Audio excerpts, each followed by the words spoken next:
I wanted to talk about Sting, Yeah. because I remember I took a test visit down to Atlanta. I actually drove up, talking about Matt Bourne earlier.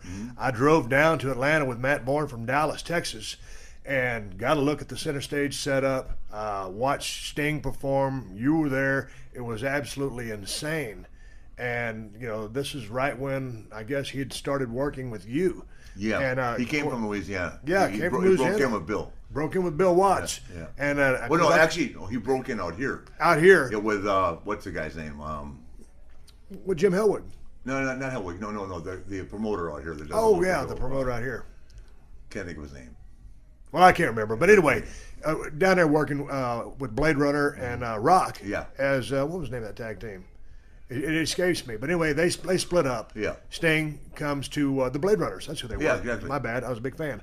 So anyway, Sting's there, And Helwig goes to New York. yeah. Yeah. And I would watch Ultimate. I mean, I'd watch Dingo Warrior Jim when he was in Dallas, World Class Championship Wrestling, while I was going to school there, and he would go and become the Ultimate Warrior and have a great career.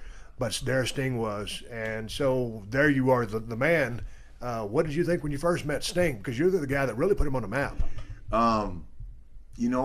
Sting's one of those guys that, what can you say? Just the nicest kid in the world. Yeah. Yeah, I mean, and all he wanted to do was learn. And he had the greatest look. I mean, that look back then with the paint and the long trunks and the crew cut and all a lot the of neon scorpions green and all that stuff. Yeah, and I mean, he had a phenomenal physique. He looked like $1 million, and like Steamboat, I said, let me have this guy. He had a lot of fire. He had a lot of charisma, and that Atlanta crowd. I mean, the local crowd really came to him, and then worldwide did as well. Yeah. But I mean, he really found a home there and found a following. Yeah, we did that 45-minute draw in Greensboro on the Clash of Champions. That got like an 8.5 rating. That was against WrestleMania. Right. Yeah.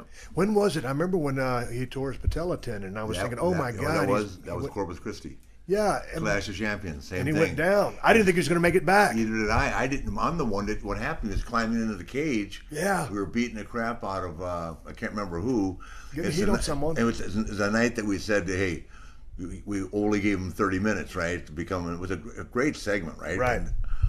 And I can't remember what happened, but anyway, we started beating the hell out of somebody, and Steve came down to make the save to climb the cage, and I knocked him off the cage. He fell down and tore the patella tendon. I didn't know it.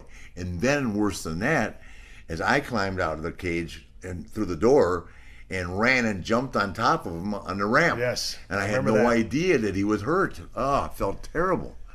So he goes down. He comes back, and of course, but he was out for a year. Yeah, well, of course. I mean, that's a serious deal. But he made a comeback, and but it was you that put him on the map. Well, I think I had something to do with it. Yeah. Yeah. Well, I mean, who else was you working major programs with? Nobody. I mean, we were married for 3 years. Exactly. That's what I'm saying. You got to take a little responsibility here. Yeah. No, but I mean, we. Yeah. Don't get me wrong. You got to get yourself over. But it was like working with Steamboat, though. Exactly. He wasn't a technician by any means that Steamboat was, because he hadn't had time to learn. Yeah. But he had ton of fire, and he had $1 million look, and man, the people loved him. And that's the thing. You don't have to be the greatest worker, and he's a very good worker, but you don't have to be the greatest worker in the world, a pure worker, to get over. Yeah. You need something. And so when you went to TNA all these years later, and of course he's running strong over there. Yeah. He looks as good as ever. He's cutting he's cutting the best promos of his life. Yeah. And he's on top over there. Yeah. And he just keeps on ticking. He's had a wonderful career. It amazes me that he's never gone to New York. Well, that's the thing, and yeah, he's the only guy that can't crack the drink. He just won't even have a drop.